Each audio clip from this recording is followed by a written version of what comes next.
অন্তর্বর্তী সরকার চলতি জানুয়ারিতে তিস্তা মহাপরিকল্পনার কাজ উদ্বোধনের প্রতিশ্রুতি দিলেও নেই কোনো নমুনা। আবারও স্বপ্নভঙ্গ হওয়ায় ক্ষুব্ধ উত্তরাঞ্চলের মানুষ। তবে এবারও রাজনৈতিক অঙ্গীকারের অংশ হিসেবে তিস্তা ক্ষমতা যেতে পারলে প্রথম কাজ হবে মহাপরিকল্পনা বাস্তবায়ন। নির্বাচনের আগে এমন প্রতিশ্রুতি সব দলের প্রার্থীদের। রংপুর পিছিয়ে পড়া একটা জেলা, রংপুর বাংলাদেশের ১ নম্বর জেলা হোক, এটাই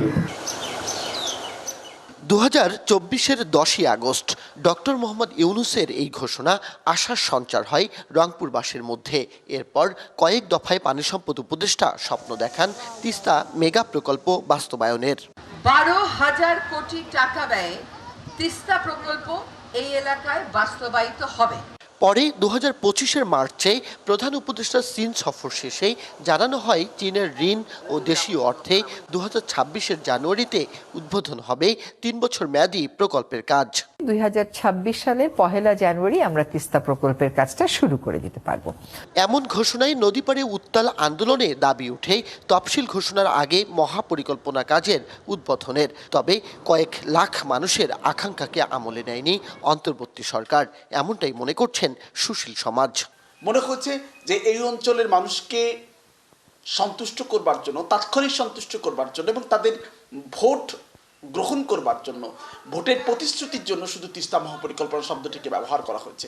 বিগত 16 বছরের স্বপ্ন দেখানো হয়েছে, বর্তমানেও কিন্তু স্বপ্ন দেখানো হচ্ছে, কিন্তু স্বপ্ন বাস্তবায়ন করবার জন্য যে যোগ্য মানুষগুলো দরকার, যোগ্য নেতৃত্ব দরকার, আমি মনে করি সেই জায়গাটা একটা বড় শূন্যতা আছে।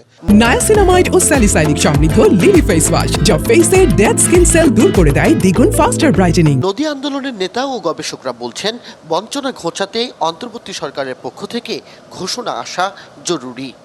দাবি ছিল যে আমরা আশাহত হওয়ার পরে যে এই আশা দেখেছিলাম, কিন্তু এই সরকার সেই আশাকে মর্যাদা দিতে পারেন।